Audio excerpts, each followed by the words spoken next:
Hey guys, Patch Drury here, board certified hypnotherapist and Daimon enthusiast. I've been missing for a while. Not missing in, like people who love me knew where I was, but I've been missing from this channel. My entire family got COVID and some other life stuff happened. Boring, you don't need to hear about. But at any rate, I really missed coming on here and talking about the Daimon. And so I decided I need to get back to that. Um, if you don't know, if you've been here a while, thanks for sticking around, waiting for me to come back. If you're new, what is the Daimon? So the Daimon was a spiritual entity theorized in a mythical sense. I don't know that he really believed it, but Plato talked about in the Republic, it was a spiritual entity that accompanies us through our lives and keeps us on the path of our purpose and our destiny. And so that's what I've been talking about for a while. I'm fascinated with the idea, but I've kind of decided that I need to expand that idea a little bit. And what I mean by that, if the daemon is the finger pointing at the moon, it's not the moon.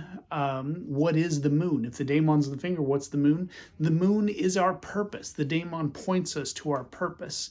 And where there are other thought systems and belief systems that kind of have analogies or have analogous systems for the daemon. The Norse have a version. Aleister Crowley talked about the holy guardian angel. Jung talked about the self, and all of those I think can be analogous to the daemon. If we're talking about our life's purpose, like our destiny, the thing that we're here to do, there are a lot of ideas that are referring back to that. In Hindu religion, they talk about Dharma. And so Dharma, I've heard said, has like 16 different possible definitions. So it's a loaded word and it means a lot of different things depending on what angle you're coming to it from. But one angle means your life's purpose, what you're here to do, your mission. And so that's one thing we could talk about. Joseph Campbell, one of my heroes, talked about follow your bliss. And that just on the surface is kind of squishy. And you're like, well, what does that mean? Follow your bliss, like be happy. But a lot of people took it to mean that. And he changed what he said later. And he said, I wish I had said follow your blisters. And by saying that, he implies what bliss actually is. It's the thing, the work that you get involved in, that makes you kind of forget about the outside world and become blissful. And we all know what that feeling is. It's like the flow state where we're doing the thing that comes easy to us and we lose track of time because we're so involved in it. And I believe that's what he meant by follow your bliss. We've already mentioned Carl Jung. Carl Jung talked about how he needed to discover his personal myth, his mythology. And I believe all of us have one of those. And so by personal myth, I mean, what is the story that we hew to that gives meaning to our lives? That's another way of looking at this idea of purpose. James Hillman had acorn theory, that we have inside of us this blueprint for something great that we're supposed to do in the world. And this is just scratching the surface. There's so many ways to talk about this idea.